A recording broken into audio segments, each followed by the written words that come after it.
18 News begins with a forecast first from the 18 Storm Team. Good afternoon, I'm 18 Storm Team meteorologist Jessica Camille. While beautiful sunshine across the Twin Tiers, mix that along with that breeze that we're seeing out of the southwest, and temperatures rose pretty nicely throughout the morning hours. Live look over at the Elmira Corning Regional Airport. Plenty of sunshine over that way, just some mid to high level clouds, and temperatures now up into the 70s in some locations. We're at 71 degrees here in Elmira, 72 in Watkins Glen, 70 in Corning, close to 70 in Hornell and Bath right now, and temperatures will hover right around this as we head throughout the remaining portions of the day. Cloud cover continues to increase, and also increasing that potential for some scattered light rain shower activity as we head towards this evening and into the overnight hours.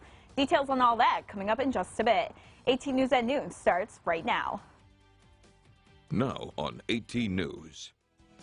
Coming up on 18 News at noon, we're continuing to follow the story 18 News broke last night of a body found in Elmira. What we know so far. They're the ones that are putting food on our tables, so we think that they deserve the protection of the vaccine as well. And farmers across New York State say they feel left out of the vaccine distribution plan, while some say the vaccinating farmers is common sense. Plus, you can donate to help the Children's Miracle Network. Those details and more coming up right here on 18 News at noon. Live from your local news leader, this is 18 News at noon. Good afternoon, Twin Tiers. I'm Ty Wong, and thanks for joining us for 18 News at noon. We're continuing coverage today on a breaking news story from yesterday. A body has been found and then recovered in the city of Elmira. Police continue their investigation into how that person ended up there. Now, here's what we know so far. 18 News had the only reporter on the scene when Elmira police say a body was found around 3 p.m. yesterday afternoon in a culvert along East Avenue near Newtown Creek. Now, police were unable to identify the person, but did say that he was an adult that they knew. Officials say the body has been outside for more than 1 day. Police and medical personnel removed the body around 6 p.m. yesterday, and authorities at the scene could not tell us if foul play was involved. They say an autopsy will be performed.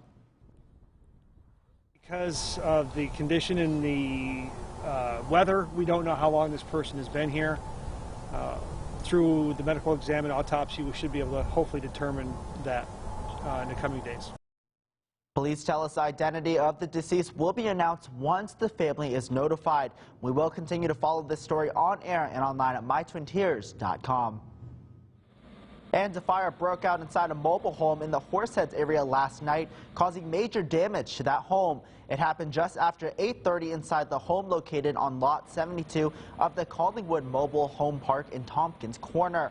The mobile home park is located at 358 Chambers Road. Our reporter on the scene say the fire burned a hole into the roof and the attached porch was destroyed. Fire officials did not say if anyone was home when the fire first sparked. They do tell us that they're investigating the cause of the fire, and they plan to release more details later on today. And moving now to our coronavirus coverage for the afternoon, Governor Andrew Cuomo has announced that New York will be dropping mandatory quarantines for domestic travelers entering the state starting April 1st. This as the House has passed $1.9 trillion COVID relief bill. We'll have the latest in Washington, but first we're going to take a look at the number of active cases here in the Twin Tiers. Chemung County is currently reporting 17 active cases of the coronavirus this afternoon. Steuben County is reporting 114 active cases, and Schuyler County has 7. Now in the northern tier, Tiger County, Pennsylvania has 57 active cases, and Bradford County has 113. Now, as our numbers continue to drop, some Republicans are calling for restrictions to be lifted on our restaurants and bars. Our Corning Bureau Chief Ariel Salk is live in downtown Corning with more on this. Ariel, what can you tell us? Good afternoon, Ty. Now, if you want to get a drink at one of our many local bars and restaurants in the area, the establishment must provide food as well. This is according to a New York State mandate the Republicans want to have removed, calling it arbitrary. This was put in place back in July to combat COVID by Governor Andrew Cuomo. We'll have more on this story, so stay tuned with 18 News on air and online. Reporting live on Market Street, Ariel Salk, 18 News. Thank you so much, Ariel. In a major roadblock in Pennsylvania, Vaccine supply is not meeting the demand. Every week, the Department of Health surveys providers asking how many doses they need. The state says the total needed is 425,000 doses. That's nearly double the amount the state is allocated by the federal government. As for where we are in Phase 1A, here's the breakdown. And there's about 4 million people in the first category. 1 million are fully vaccinated, 2 million are only partially vaccinated and waiting on a second dose. The state says it's about halfway in terms of doses that are needed to complete Phase 1A. The Department of Health is hoping the Johnson & Johnson vaccine will help, but that is reserved for educators first. Even though the first allocation of Johnson & Johnson coming to Pennsylvania is being used for teachers, we do expect to get more Johnson & Johnson in the future, and so that will help to vaccinate more people. The Department of Health says Pennsylvania has 56 cases of the UK variant and 1 case of the South African variant. We're waiting to hear where exactly those cases are in the state. And some farmers in New York State say they feel left out of the state's distribution plan. The CDC suggests vaccinating food and agricultural workers in Phase 1B, which is the same phase New York is currently in. The communications director of New York Farm Bureau says the state needs to step up and get those workers vaccinated. We think it's overdue for the state to protect the men and women who work on our farms, who are essential workers throughout this pandemic, before and after. You know, they're the ones that are putting food on our tables, so we think that they deserve the protection of the vaccine as well. Common sense of it is, if you're going to have all this about food safety and everything like that, and worker safety, we should be on that list of people that get. The New York Farm Bureau says other states like Illinois, California, and North Carolina have already included food and agriculture workers in their vaccine rollout. And President Biden will chart his administration's path out of the pandemic in his first primetime address tonight. It marks 1 year since the World Health Organization declared COVID-19 as a global pandemic. Today, more than 500,000 Americans have died from the virus. Our Washington correspondent Jesse Turner gives us a preview of the president's speech. Good morning. President Biden will tout a new relief package and a surge in vaccinations since he took office. But with new variants potentially triggering a spring surge, health officials warn the pandemic still isn't over. I'm going to talk about what comes next. President Joe Biden plans to launch a new phase of his administration's response to the COVID-19 pandemic during his first primetime address tonight. Explain what we will do as a government and what we will ask of the American people. The president's speech comes on the heels of the passage of his nearly $2 trillion American Rescue Plan, his first legislative victory. I give full credit to Joe Biden because this was his vision. Vice President Kamala Harris and Senate Majority Leader Chuck Schumer commend President Biden for his leadership. Help is on the way. You will receive $1,400 checks by the end of March. But Republicans aren't celebrating. This is actually one of the worst pieces of legislation I've seen pass here in the time I've been in the Senate. Senate Minority Leader Mitch McConnell says the bill passed both chambers without any GOP support for a reason. This is a classic example of big government Democratic overreach in the name of COVID relief. And Iowa Senator Joni Ernst argues the partisan process isn't a good look for the new administration. Unfortunately, Biden's promise to be the bipartisan president, a president for all Americans, is going out the window. Both sides will begin aggressive campaigns to showcase the contents of the plan to the American people, which President Biden plans to sign into law tomorrow. There is real reason for hope, folks. Like Schumer said, the stimulus checks should go out by the end of the month, and the weekly emergency unemployment benefits will no longer expire this weekend. In Washington, I'm Jesse Tenor.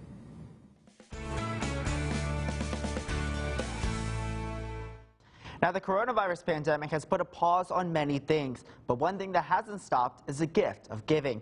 Arnon Health and Seven Mountains Media are partnering up once again for the annual Children's Miracle Network Radiothon. Our 18 News reporter Tara Lynch is live in downtown Elmira with the latest on this. Tara, what can you tell us? Thanks, Ty. We are live here in Elmira at Arnon, and as you can see behind me, Children's Miracle Network Hospitals, that's the name of the game today, as the Radiothon is raising money for the NICU here, the Neonatal and Pediatric Intensive Care Unit. Now, Scott and Allie from Wink 106 have been fundraising all week long. That, of course, kicked off with the annual Dump the Jug event, which kicked off the week. That was last weekend, and 18 News brought you that coverage today. Scott and Allie are raising money through their Radiothon, where listeners can call in and donate. Now, one easy way to participate is to become a Miracle Maker. That is a commitment of $10 per month. Now, the goal this year is to raise $82,000. That will beat last year's goal, and to participate you can call the number right here on your screen or text KIDS to 84444. Now, this, of course, is all to benefit Children's Miracle Network hospitals and the NICU here at Arnett. We are for the kids today. But Ty, yesterday you got to speak to a very special family from right here in the Twin Tiers. Tell us about that story. Yeah, that's right, Tara. Now, this year's Miracle family is Jeff and Sunny Monroe and their baby girl, Meadow. Now, I got to sit down with their family and hear their story. And yesterday, I was actually able to share their story to the public on 18 News at 6. Now, if you would like to see this story, just head on over to our website at mytwintiers.com. And once again, we also posted all of that information on how to donate on there as well. Now, coming up on 18 News at noon, a sixth accuser has come forward accusing Governor Cuomo of groping her. We'll have those details.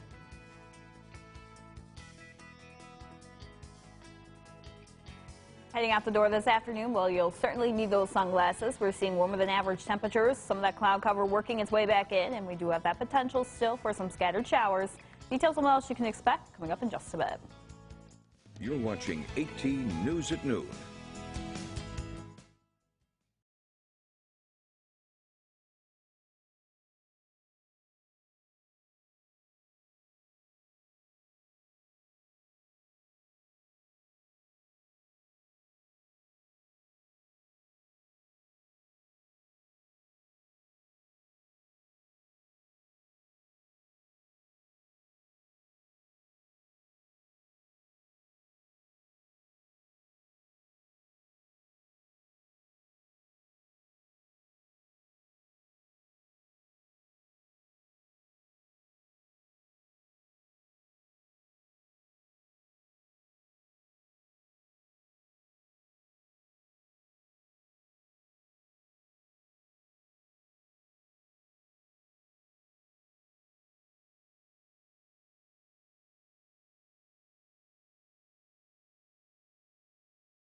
Welcome back. And another woman has now come forward accusing Governor Andrew Cuomo of inappropriate behavior, which he has again denied. Now, he faces a new and very serious accusation from an unidentified staffer. NBC's Ann Thompson reports. More trouble for New York Governor Andrew Cuomo. A younger aide reportedly accusing the 63-year-old of aggressively groping her. The Times-Union in Albany says the unidentified woman was called to the executive mansion last year to help Cuomo with a cell phone issue. The paper says they were in his private residence when he closed the door and allegedly reached under her blouse and fondled her. She told the governor to stop. The Times-Union also reporting the aide alleged this was not the only time Cuomo had touched her, and he engaged in flirtatious behavior with her. The paper's source is described as a person with direct knowledge of the woman's account. In a statement overnight, Cuomo calls the new details gut-wrenching, but says he will not address the specifics, citing the ongoing review. The governor also responded Tuesday when the story first broke. I'm not aware of any other claim. As I said last week, this is very simple. I never touched anyone inappropriately. He urged people to wait for the findings of investigators appointed by the state's attorney general. Let's get the facts, and that's what the investigation does, and that's what the attorney general is doing. The Times-Union says the woman's story came to light after she became emotional watching Cuomo's news conference on March 3rd, denying accusations made by other women. I never touched anyone inappropriately. The paper says a female supervisor asked her why she was upset, and the aide detailed what she called inappropriate encounters with the governor. The latest accuser has not filed a formal complaint. And Jessica, the weather just keeps getting better and better. I don't have a jacket for today. I know, it's so nice out there. I even wore my dress with flowers on it to represent that spring is teasing us once again with temperatures. I mean, we're in the low 70s right now. We are seeing the gusty winds out there, but those seasonable temperatures close to the low 40s are returning this weekend. We'll look at your 7-day and details on everything you need to know coming up after the break.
Well, it was a mild start to the morning all across the Twin Tiers, and temperatures across portions of the area actually started off what typically is our average high temperature for this year, and for this time of year, I should say. Overlooking downtown Elmira right now, we're seeing plenty of sunshine out there. Now that sunshine, and on top of that, that strong southwest breeze, that's really what helped bump our temperatures up so fast as we went throughout the morning. Most of the area now into the 60s, even hovering around 70 degrees. Look at us here in Elmira. We're at 71 now, 72 outdoors Watkins Glen, 70 in Corning, hovering around 70 in Bath, Hornell, 65 in Towanda, so seeing slightly cooler temperatures across the northern tier. Main reason for this is they're seeing a bit more cloud cover down there compared to portions of the southern tier that have been seeing a lot of sunshine so far. Now, another thing that's helped bump our temperatures up is our winds out of the southwest. Strong breeze right now, anywhere from 15 to close to 20 miles per hour. On top of this, we are seeing wind gusts across the area, in some spots close to 30 miles per hour. So this wind direction and the strong winds we're seeing really helping to usher in all that warm air into the atmosphere. So it really is another gorgeous day out there for all of us. Now, taking a look at the regional satellite and radar right now, seeing more cloud cover across the northern tier, like I said, main reason why they're seeing those cooler temperatures. But we're beginning to see some light shower activity moving into western New York, also beginning to push its way northeastward into and around central Pennsylvania. A stray shower possible into southernmost portions of Bradford County as we head throughout the next hour or so, but better chance for shower activity will be coming as that cold front approaches the region. Chance for scattered showers as we head towards this evening. Now, these will be scattered in coverage, remember, so not all of us will see this, and any type of rainfall we see within the next 12 hours really looking to be on the lighter side. That cold front fully begins to push through the region as we head towards later portions of the overnight hours tonight, so around 10, 11 o'clock tonight. That's when that cold front pushes through. Scattered rain showers still possible. We'll begin to see winds picking up even more, though, as that cold front pushes through due to the fact that along the cold front, we have a tighter pressure gradient, which leads to stronger winds here at the surface. As we head into tomorrow, we do get to enjoy some sunshine, but a very weak secondary cold front that's moisture starved will be pushing through later on in the day. Not really anticipating much precipitation-wise from that cold front. From that one, we're really seeing gusty winds and then that colder burst of air moving in. Rainfall accumulation on the lighter side across the area as we head throughout the remaining portions of your day. Up the temperatures closer to 73. Main reason for this, like I said, that sunshine we're seeing, combining that with a strong breeze. 40 degrees overnight tonight, so it's going to be another mild night in store for us. And then high pressure builds in for your upcoming weekend. So on top of the seasonal temperatures, we're seeing windy conditions out there, dry conditions, but enjoying plenty of sunshine. Cloud cover is quick to return, though, as we head into early portions of next week. Jessica, do you think it'll work if everyone stood outside and just blew up at the sky and the cold pressure or cold front would, like, go somewhere else? That's not how it works. It'd be cool, though.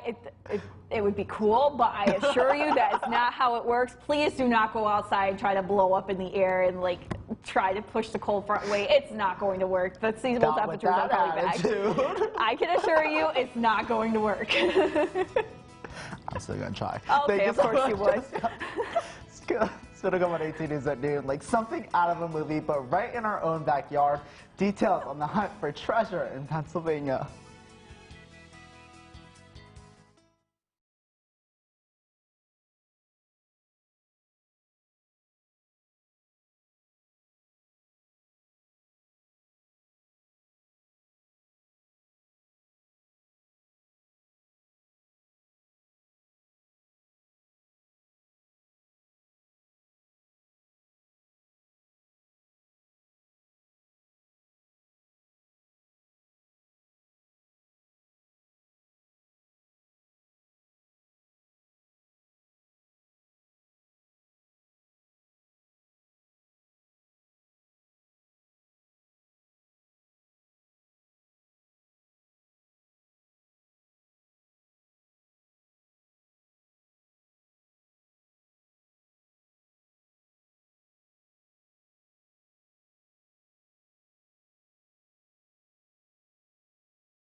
You're watching 18 News at Noon.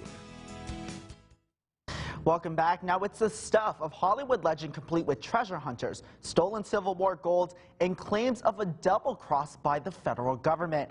But this tale is not made up. Dennis Owens from our sister station reports. 3 years ago, the FBI swarming state forest land in Dents Run, Elk County, looking not for suspects or bodies, but for buried treasure. Legend has it that Civil War gold bullion headed from West Virginia to Philadelphia was hijacked. Tons of gold, worth possibly hundreds of millions of dollars, lost to history, sought by treasure hunters.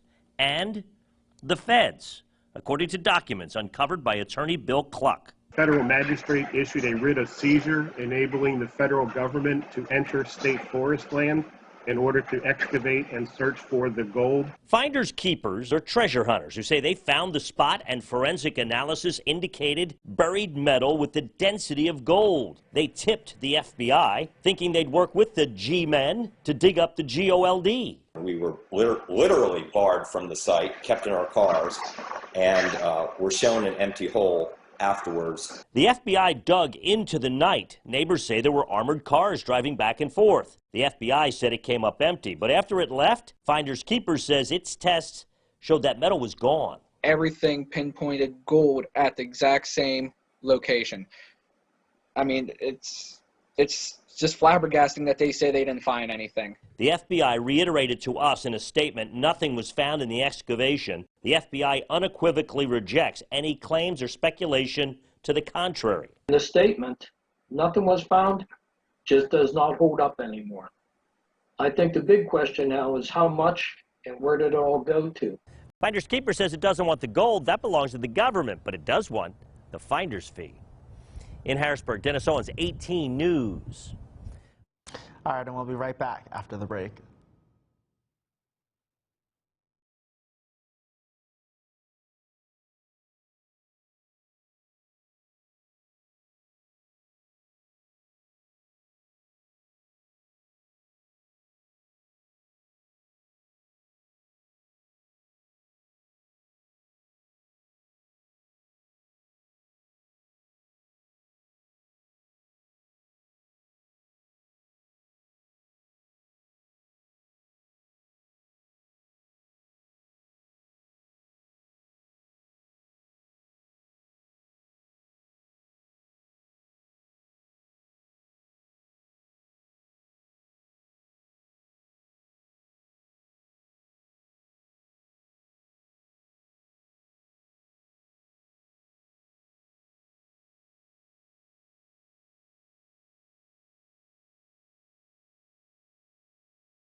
You're watching 18 News at Noon.